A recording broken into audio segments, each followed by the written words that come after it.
Olá, irmãos, a paz do nosso Senhor Yeshua, tudo bem com vocês? Hoje vamos estudar sobre o sábado, sobre o milênio. Então o que eu quero mostrar para vocês é o que eu já sempre tenho falado no canal, que existe um milênio literal, que esse milênio é o sábado e que esse sábado é o verdadeiro e não é o que seria chamado de sombra. E mesmo estando o sábado estando nas tábuas dos mandamentos, mesmo assim é sombra. Porque tem muitas pessoas que não entendem, mas os 10 mandamentos nas tábuas são sombras. O que nós vivemos aqui no nosso tempo de hoje é um tempo de transição entre sombra e realidades. Porque ainda a lei não está impressa na nossa mente. O Espírito Santo está escrevendo a lei de Deus na nossa mente. Isso vai se planificar quando o milênio for estabelecido. Os motivos para se estudar esse assunto, é para você ter a certeza de que existe um milênio e de que esse milênio é literal. E isso te faz uma pessoa mais coerente, com raciocínio mais lógico. E nesse ponto, você não vai errar. Porque você não vai ler textos de Isaías espiritualizando tudo, como outras linhas fazem. Você não vai afirmar que o Senhor Jesus está reinando nesse momento com a terra nesse estado. Porque isso é muita incoerência. Parece até um sono. Você não vai se tornar incoerente nesses pontos. Você vai encontrar conexão entre os milênios e as festas. Pode ter certeza de uma coisa. Pessoas que pregam que o milênio está acontecendo agora e que quando Jesus vier vai acontecer o estado eterno, vai se realizar o chamado estado eterno, essas pessoas não estudam as festas, elas nem sequer mencionam as festas. Mas pessoas que estudam as festas encontram sincronia na palavra de Deus, encontram sincronia em todos os 7, e aí entende a literalidade do milênio e o porquê que tem que ser literal. Então textos de Zacarias, de Daniel, de Isaías, textos que não cabem nesse mundo e que só cabem no mundo vindouro, eles vão ser colocados nos seus devidos lugares sem você torcer os textos. Sem você inventar, somente para sustentar uma linha que não faz o menor sentido.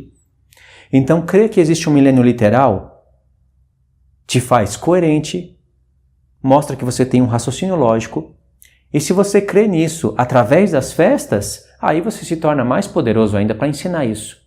E muitas verdades de Cristo acabam sendo encobertas por causa dessa linha amilenista. E aí, irmãos, eu separei aqui a carta de Hebreus. Eu vou apresentar o quadro para vocês. Eu estou usando esse óculos laranja. Quem me conhece, quem segue meu canal já sabe que é por causa da luz. A luz está bem perto de mim, eu estou gravando tarde e eu não quero ferir as vistas porque eu não consigo dormir depois. Então quem usa isso daqui à noite e fica de frente de uma luz, faz bem. Aí, irmãos, eu separei aqui a carta de Hebreus. Eu vou mostrar o quadro para vocês aqui, para quando eu for falando para vocês, ficar mais fácil para vocês entenderem. Eu vou também bater uma foto dessa lousa e vou deixar na comunidade no YouTube, vou deixar também no meu Facebook, para vocês pegarem a foto e acompanharem o estudo. Vocês podem gravar o mapa, vocês podem usar o mapa para replicarem os estudos. Tem irmãos que gostam de estudar e que gostam de usar mapas mentais, pode aproveitar aqui e ver o que dá para melhorar. Então, eu separei a carta de Hebreus, poderia ter usado outras cartas, mas eu quis mostrar isso dentro da carta de Hebreus, porque ele é um homem poderoso. Essa carta é incrível, mas eu quero falar somente sobre esses pontos. Em um segundo estudo que eu gravar usando essa mesma lousa, aí eu vou contextualizar um pouquinho melhor a carta de Hebreus e vou colocar mais acréscimos. Então, vamos fazer assim. Eu separei esse estudo em 12 partes, em 12 pontos. Aqui, na linha de cima, tem 6 pontos. E aqui na linha de baixo, também tem 6. Eu só esqueci de colocar os números aqui embaixo. Vocês podem ver.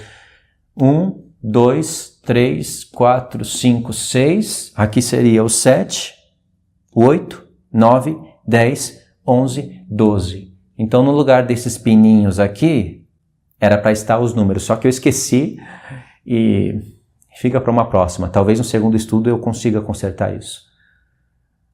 E aí, irmãos, eu tentei ajeitar as cores para ficar mais fácil para visualizar as coisas. Por exemplo, os textos eu deixei todos de azul. como vocês podem ver. Algumas palavras eu também deixei de azul. Eu vou ter que levantar o óculos aqui porque esse óculos altera as cores. Algumas palavras eu deixei de azul também, porque muito colorido também atrapalha, né? Então eu tentei fazer conexão de ideia nas cores. O vermelho eu usei para frisar alguns pontos, e o verde é onde está o pensamento principal. O verde seria onde se encontra os pontos que nós queremos olhar. Então vamos olhar agora, nós vamos ver alguns pontos em Hebreus 2, em Hebreus 3, em Hebreus 4, em Hebreus 5, aqui continua Hebreus 5, em Hebreus 6, aqui Hebreus 9, aqui eu esqueci de colocar algumas informações e de fazer um risquinho para ficar padrão, em Hebreus 10, 11, Hebreus 12, Hebreus 13, é o fim da carta aqui, e a gente finaliza a carta em Hebreus 1. E em Hebreus 1, irmãos, tem tantas informações, parece que o Espírito Santo nos presenteou somente com esses 3 versos. Quando vocês entenderem o que o escritor de Hebreus está fazendo nesses 3 versos, vocês vão ver como esse homem era poderoso. Imagine alguém que consegue visualizar todo o plano de Deus e tem o dom para resumir tudo que estava na mente dele, tudo que ele iria escrever detalhadamente. Deus deu o dom para ele resumir em 3 versos. E tudo que ele resumiu em 3 versos, ele vai acrescentando depois. É como Deus tivesse falado o plano dele, lá na criação de 7 dias, resumidamente, e ali estaria toda uma visão panorâmica, acrescentar muitas informações sobre aqueles dias, principalmente ali perto do dia 6 e do dia 7. E tem até um número oculto ali, que seria, na verdade, o 8º dia, que Deus revela futuramente. Mas o plano dele de redenção está dentro daqueles 7 dias. E está relacionado com esse assunto. O escritor de Hebreus fez a mesma coisa. Ele resumiu todo o seu assunto em 3 versos e depois acrescentou detalhes. É uma coisa muito linda. Aí, irmãos, em Hebreus 2, o escritor de Hebreus ele tem vários motivos para escrever essa carta. Mas nós vamos falar somente sobre esse motivo, porque realmente são muitos os motivos que levam o escritor de Hebreus a escrever essa carta. Um desses motivos é o sábado. Talvez muitas pessoas não tenham notado isso, mas um desses motivos é o sábado. Então, em Hebreus 2, ele vai falar do mundo vindouro. Vamos ver primeiro os textos de verde, né? Mundo vindouro, vocação celestial, descanso do 7º dia, sabatismos. Mundo vindouro, bens futuros, dia da expiação, tabernáculos. Dia da redenção, sangue da aspersão, Nova Jerusalém. Bom, as cores verdes acabaram, né? Todos esses pontos estão relacionados. E o que o escritor de Hebreus começa a falar em Hebreus 2, por exemplo, ele não para em Hebreus 2. As ideias vão sendo acrescentadas. Então, em Hebreus 2, ele fala de um mundo vindouro. Ele estava falando de um mundo vindouro. E aí, em Hebreus 3, ele vai falar da vocação celestial. É a frase que eu destaquei. Já que na ideia do escritor de Hebreus, baseado nos profetas, mundo vindouro significa um sábado, um descanso, e para isso precisaria estar com os corpos transformados, então ele chama os leitores da carta de pessoas que são participantes da vocação celestial. E ele falando do mundo vindouro e querendo dar-nos a entender que nós somos participantes da vocação celestial, ele fala do sábado, do 7º dia. Não é sábado cerimonial, é o sábado do 7º dia que se encontra nas tábuas da lei. E aí vai aparecer uma palavra que sabatismos, que aparece uma só vez em todo o Novo Testamento. Essa palavra sabatismos é a mesma palavra da raiz do grego sabaton e que vem do hebraico shabat. E ele deixa bem claro que ele estava falando do 7º dia. Em Hebreus 5, ele vai citar o Salmo 110 e não vai aparecer escrito a expressão mundo vindouro.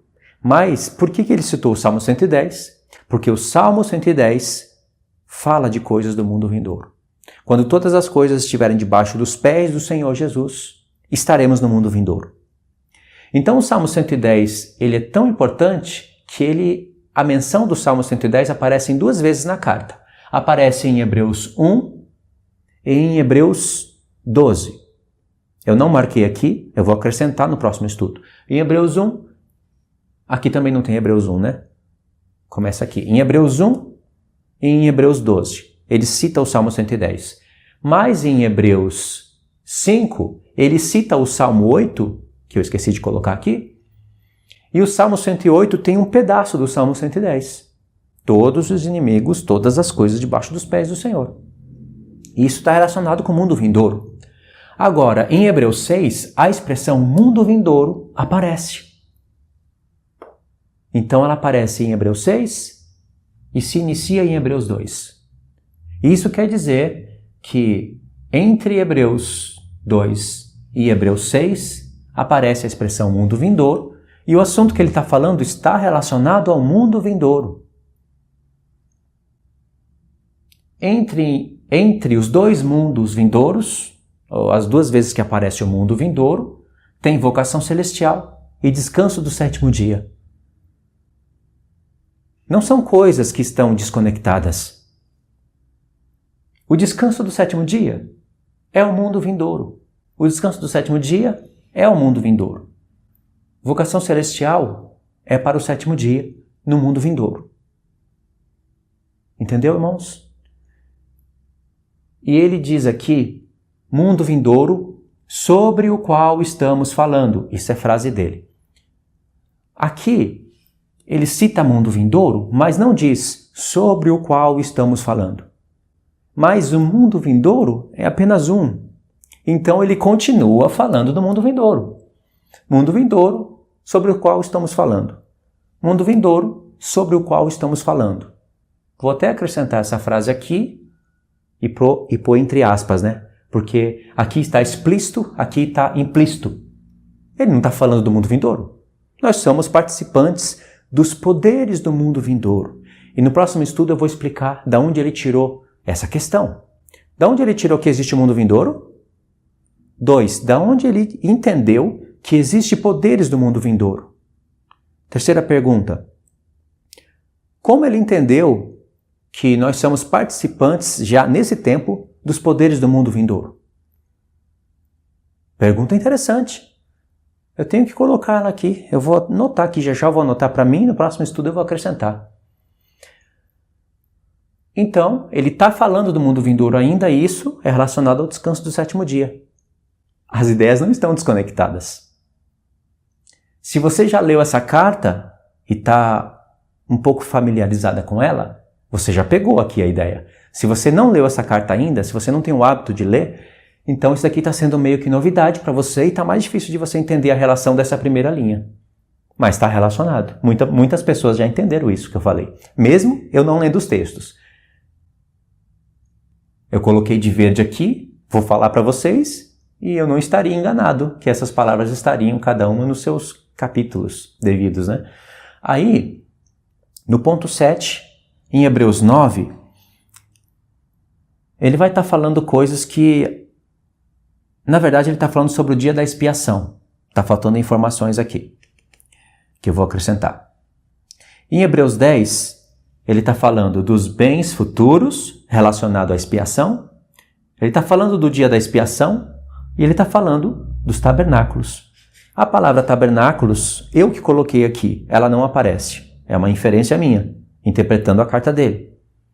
Já que ele está falando do dia da expiação desde o início da carta até o último capítulo, ele sempre está falando do sumo sacerdote e do dia da expiação, sabendo que essa festa é a sexta e que depois dela é tabernáculos, então eu entendo o que ele está falando. Então, na verdade, eu teria que mudar essa cor aqui, né? Cor verde teria que ser as coisas que estão escritas e essa daqui teria que ser entre aspas. Vou corrigir isso. Hebreus 11, dia da redenção, também coloquei de verde. Eu fiz para relacionar as ideias, né? Mas fica mais organizado dessa maneira. As coisas que estão escritas eu deixo de verde, as que não estão escritas eu coloco entre aspas. Pelo menos colocar entre aspas. Em Hebreus 12, sangue da aspersão, Nova Jerusalém. Sangue da aspersão, quem estuda as festas sabe que era no dia da expiação que o sumo sacerdote aspergia sangue 7 vezes na Arca da Aliança. E a Arca da Aliança era a figura do trono de Deus. E isso nos remete ao dia da redenção. O apóstolo Paulo fala do dia da redenção em Efésios 2 vezes, em Efésios 1 e Efésios 4. E ele joga no futuro, um dia singular no futuro, porque ele sabia que 4 festas haviam se cumprido, 3 ainda não, e uma dessas 3 seria o dia da expiação. E aí está relacionado com a Nova Jerusalém, com certeza. Todos nós que recebemos a aspersão do sangue do Senhor, ou melhor, que receberemos, embora o Senhor já fez o sacrifício, o efeito total da Páscoa se dará no dia da expiação, e até mesmo nos tabernáculos, isso nos remete à Nova Jerusalém. Ela não estará no milênio, literal, mas ela descerá do céu após o milênio, mas nós já seremos representantes da Nova Jerusalém, aqui na terra, em Jerusalém, no mesmo lugar de antes. E aí, em Hebreus 13, ele fala da Jerusalém terrena e da Jerusalém celeste. Eu precisaria também pôr essa daqui de cor verde, né? Já que está conectado com o Hebreus 12. E aqui seria um resumo geral, que é onde nós iríamos finalizar a carta e deixar uma introdução para um próximo estudo, que já está preparado, só que eu preciso terminar esse. Então, irmãos, apresentei a lousa para vocês. Agora nós vamos fazer o seguinte, nós vamos verificar na Escritura se isso é assim mesmo. Nós vamos ler alguns textos, vamos repassar ponto por ponto, e aí você vai compreender a mente do escritor de Hebreus e ver se de fato existe um milênio literal ou não. Porque se não existisse, ele nos daria instruções aqui na carta dele, já que ele falou tanto de assuntos relacionados ao mundo vindouro e ao descanso do 7º dia. Tá bom?